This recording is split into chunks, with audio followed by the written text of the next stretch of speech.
Hello everyone, welcome to prep IAS. दोस्तों, इस video में हम लोग बात करने वाले हैं स्टबल बर्निंग के बारे में। पंजाब से संडे को एक न्यूज आई थी कि संडे को पंजाब में 3000 से भी ज्यादा जो केस हैं वो स्टबल बर्निंग के आए हैं। और जैसा कि पिछली वीडियो में हम लोगों ने बात किया था एनसीआर में, दिल्ली में पोल्यूशन के बारे में, इस टाइम में पोल्यूशन जो दिल्ली में होता है इसका एक बहुत बड़ा रीजन पंजाब हरियाणा में जो स्टबल बर्निंग हो रही है उसका भी एक बहुत बड़ा फैक्टर ये माना जाता है। तो इस वीडियो में हम लोग पढ़ेंगे स्टबल बर्निंग के बारे में, किसान स्टबल बर्निंग क्यों करते हैं, स्टबल बर्निंग के कुछ पॉजिटिव इंपैक्ट क्या हो सकते हैं, स्टबल बर्निंग का नेगेटिव इंपैक्ट क्या होता है, और इसको रिड्यूस करने के लिए, कम करने के लिए over a period of time government ने कौन कौन से इनिशिएटिव लिए हैं, इस वीडियो में हम लोग ये बात करने वाले हैं। लेकिन सबसे पहले बात यह है कि भाई किसान एक्चुअली स्टबल बर्निंग क्यों कर रहे हैं। इतने सालों से सेंट्रल गवर्नमेंट भी कोशिश कर रही है, स्टेट गवर्नमेंट्स भी कोशिश कर रही हैं, फिर भी किसान स्टबल बर्निंग को कम क्यों नहीं कर रहे हैं। क्या इसमें सारा कसूर किसानों का होता है या गवर्नमेंट की तरफ से जो एफर्ट्स लिए जा रहे हैं वो बहुत ज्यादा सीरियस नहीं है? तो इस वीडियो में हम लोग इसके बारे में बात करेंगे। तो जब हम लोग बात करते हैं भैया फार्मर स्टबल बर्निंग एक्चुअली कर क्यों रहे हैं, इसके पीछे ना कई सारे फैक्टर्स रिस्पॉन्सिबल हैं। एक फैक्टर आप ये कह सकते हो कि शायद फार्मर्स उतने ज्यादा अवेयर नहीं है इसके नेगेटिव इंपैक्ट को लेके, लेकिन वो फैक्टर बहुत मेजर नहीं है, माइनर सा फैक्टर है। दूसरे भी ऐसे फैक्टर हैं जो इसके लिए काफी ज्यादा रिस्पॉन्सिबल हैं। एक फैक्टर की तरफ आपको मैं ध्यान यहां पे लेके जाना चाहूंगा। देखिए, स्टबल बर्निंग 2009 से पहले भी होती थी। 2009 के बाद स्टबल बर्निंग को पोल्यूशन से बहुत ज्यादा सीरियसली जोड़ के देखा जाने लगा। उसके लिए यह कानून रिस्पॉन्सिबल हो सकता है जिसका नाम है Punjab preservation of subsoil water act. देखिए, पंजाब के अंदर पैडी कल्टीवेशन होता है, धान की बहुत ज्यादा बड़े लेवल पे यहां पे खेती की जाती है, और धान एक वाटर इंटेंसिव क्रॉप है जिसकी वजह से पंजाब के अंदर ग्राउंड वाटर का जो लेवल है वो काफी नीचे जाने लगा था। उसको रोकने के लिए यह कानून बनाया गया, और इस कानून में यह कहा गया कि कोई भी किसान पंजाब के अंदर 10 मई से पहले स्टबल की जो नर्सरी होती है वो नहीं लगाएगा। आप ये देख सकते हो, ये पैडी नर्सरी इसको कहते हैं, हिंदी में इसको पौध कहते हैं।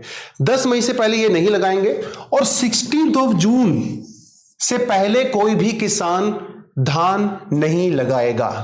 अब देखिए, 16 जून, और धान की खेती को तैयार होने में लगभग 120 डेज लगते हैं। इनके 4 महीने का इसमें कम से कम समय लगता है।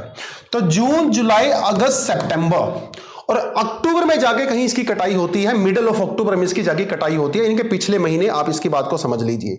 जब अक्टूबर में इसकी कटाई होगी तो अगली फसल के लिए भी आपको खेत तैयार करना है, यानी कि आपको वीट भी लगानी है। तो इसका मतलब ये हुआ कि किसानों के पास खेत को तैयार करने के लिए ज्यादा समय नहीं बचता है, बिकॉज इस कानून के तहत कोई भी किसान 16 जुलाई के पहले धान की खेती नहीं लगाएगा।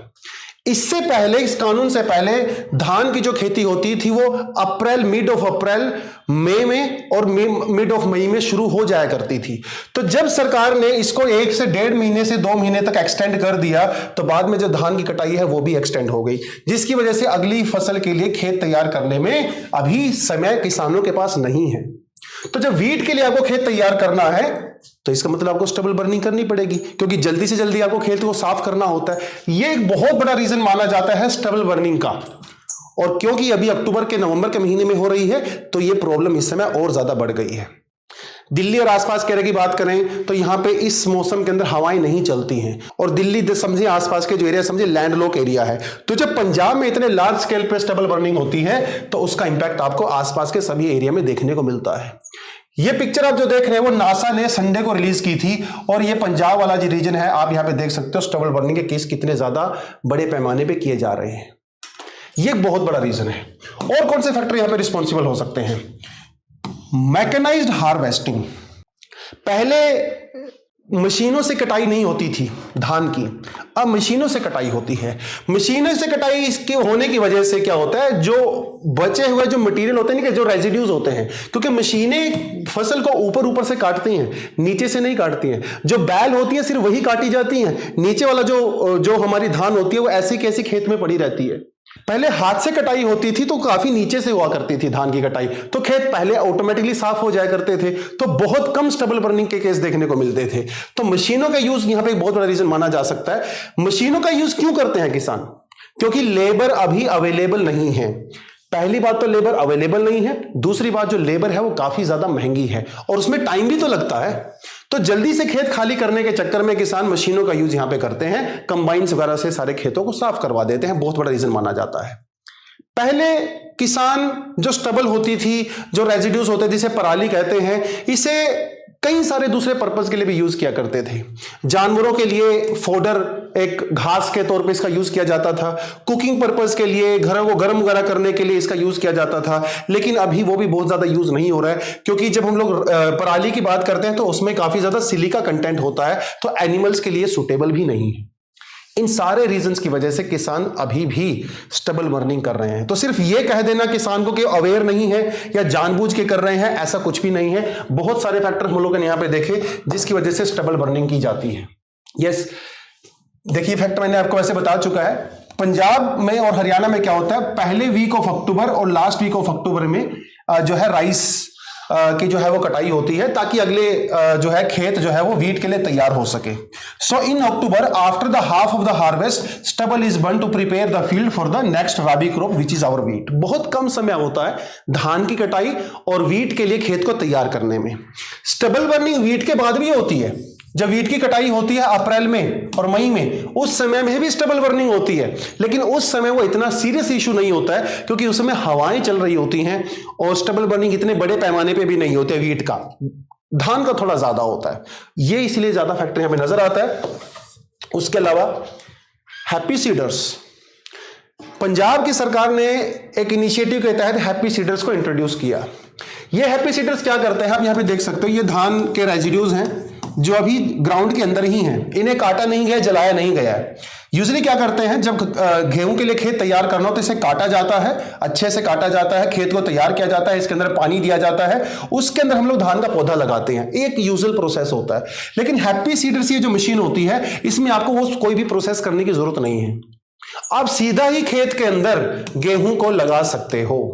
तो स्टबल आपको काटने की जरूरत ही नहीं है, जलाने की रिक्वायरमेंट ही नहीं है। तो बहुत अच्छी टेक्निक है और इसको पंजाब की सरकार ने तैयार किया था। पंजाब यूनिवर्सिटी ने जो है एक ऑस्ट्रेलिया की कंपनी के साथ मिलकर हैप्पी सीडर्स को बनाया था और बड़े पैमाने पे इसका प्रचार भी किया गया पंजाब की गवर्नमेंट के द्वारा कि इससे जो है पानी की बचत होगी, पोल्यूशन नहीं होगा, ग्राउंड वाटर भी इससे सेफ होगा और किसानों की प्रोडक्टिविटी भी बढ़ेगा। लेकिन हैप्पी सीडर्स को भी किसानों के द्वारा बहुत अच्छे से वेलकम नहीं किया गया।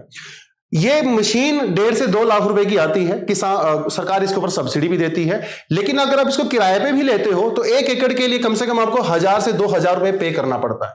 तो किसान कह रहे हैं, भैया इतना मैं पे क्यों करूं, आप मेरा एमएसपी तो बढ़ा नहीं रहे हो, इधर से आप 1000 से 2000 रुपए पर एकड़ हैप्पी सीडर्स के किराए भी मुझसे ले रहे हो। तो इसलिए किसानों ने इसका बहुत ज्यादा वेलकम नहीं किया। स्टेप ही अच्छा था, लेकिन इसको भी बहुत अच्छे से रिसीव यहां पे नहीं किया गया। क्या देखिए, 2009 वाला रीजन तो हम लोगों ने देख लिया, इससे पहले भी तो स्टबल बर्निंग की जाती थी। तो स्टबल बर्निंग का कुछ पॉजिटिव इंपैक्ट भी हो सकता है, जैसे ये सबसे चीपेस्ट और सबसे क्विकेस्ट तरीका होता है खेत को साफ करने का। जो हर्बिसाइड होते हैं, जो फालतू के घास या फालतू के जो दूसरे पौधे वहां पे होते हैं, जो कि थोड़े से आप कह सकते हो आउटसाइडर्स होते हैं या नेगेटिवली इंपैक्ट करते हैं, तो डेफिनेटली वो भी, उनका भी साफ सफाया हो जाता है।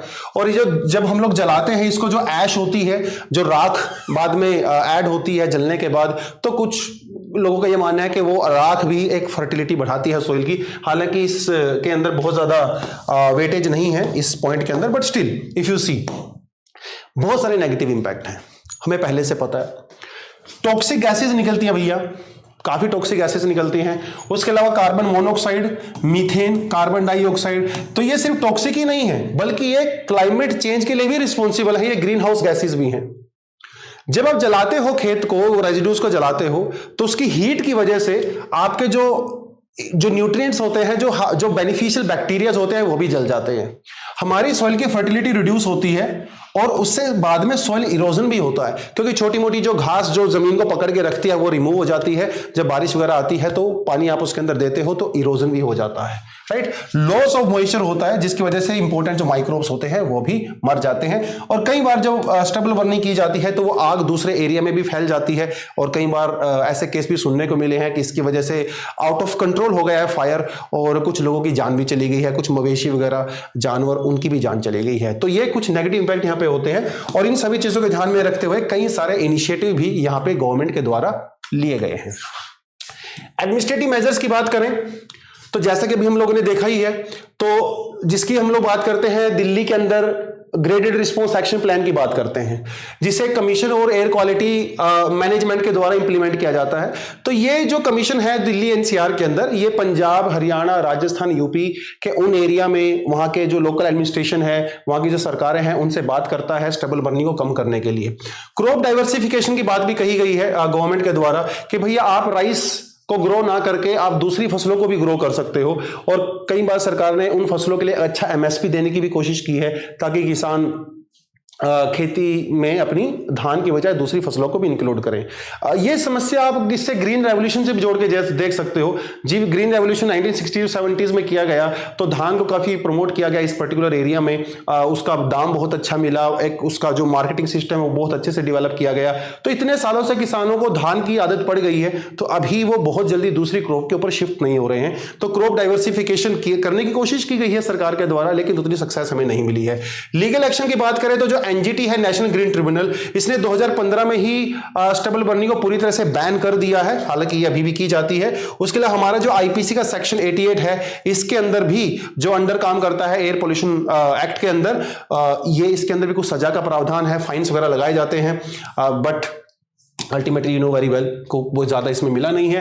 हैप्पी सीडर्स की अगर बात करें तो टेक्नोलॉजिकल इन्वेस्टमेंट की बात करें तो उसके अंदर जो है रोटावेटर्स, आप यहाँ पे देख सकते हो, balers, paddy straw chopper, reaper binder, happy seeders, कुछ बायो डिकम्पोजर्स की भी हम लोग बात कर रहे हैं। ये सब इनिशिएटिव सरकार के द्वारा लिए गए हैं, और सरकार ने कई बार किसानों को सब्सिडी देने की बात कही है, कुछ बोनस वगैरह देने की बात कही है अगर वो स्टेबल बर्निंग नहीं करते हैं। इतने सारे इनिशिएटिव सरकार ने लिए हैं, लेकिन इसका उतना ज्यादा अच्छा इंपैक्ट नजर नहीं आ रहा है जितना एक्चुअली गवर्नमेंट एक्सपेक्ट यहां पे कर रही थी। तो सारी समस्याओं को अगर ध्यान में रखें तो हमें अभी ये पता है कि हमें इसकी जड़ में जाना पड़ेगा, क्योंकि सिर्फ और सिर्फ आप ऊपर से सिम्टम्स के ऊपर अटैक करते रहोगे तो समस्या ज्यों की त्यों बनी रहेगी, जो हम लोग देख भी रहे हैं। तो जहां से प्रॉब्लम स्टार्ट हुई थी, जो सबसॉइल वाटर एक्ट था, उसको दोबारा से डेफिनेटली यहां पे रिवाइज करने की जरूरत है। उसके अंदर क्या क्या चेंजेस हो सकते हैं, उसके बाद फिर हम लोग किसानों को अवेयर कर सकते हैं। जो टेक्नोलॉजिकल जो यहाँ पे इनोवेशंस की गई हैं, हम उनको अच्छे से और ज्यादा प्रमोट कर सकते हैं। अगर वो फार्मर फ्रेंडली नहीं है या फिर वो फाइनेंशियली वायबल नहीं है तो उनको थोड़ा सस्ता कर सकते हैं। तो बेसिकली जितनी भी चीजें यहाँ पे हैं, स्टेक होल्डर्स, किसान है, लोकल गवर्नमेंट है, आम आदमी है, गवर्नमेंट है, जितनी भी ऑर्गेनाइजेशंस यहाँ पे काम कर रही हैं, तो जितने भी स्टेक होल्डर्स हैं, बेसिकली सॉल्यूशन तो तभी निकलेगा जब आप साथ में बैठ के सारी चीजों को सुनोगे, देखोगे, ऑब्जर्व करोगे और एक फिर बेटर सॉल्यूशन जो है वो लोगों को लेके आओगे। क्योंकि अल्टीमेटली इसको भुगत कौन रहा है? आम आदमी ही इसको भुगत रहा है। और ये बात सिर्फ दिल्ली एनसीआर की ही नहीं है। अगर आप अमृतसर में चले जाएं, लुधियाना में चले जाएं, आप करनाल में चले जाएं, दिल्ली एनसीआर के आसपास के और भी जो सिटीज हैं, सभी में पोल्यूशन की हालत काफी खराब है। तो सरकार को सिर्फ ये नहीं समझना चाहिए कि चलो ये तो सीजन है, निकल गया, अगले सीजन में देखेंगे। नो, लॉन्ग टर्म और शॉर्ट टर्म दोनों तरह की इनिशिएटिव की हमें यहाँ पे रिक्वायरमेंट है। तो इसी के साथ इस वीडियो को हम लोग यहाँ पे एंड करते हैं। Thank you very much, all the best, जय हिंद।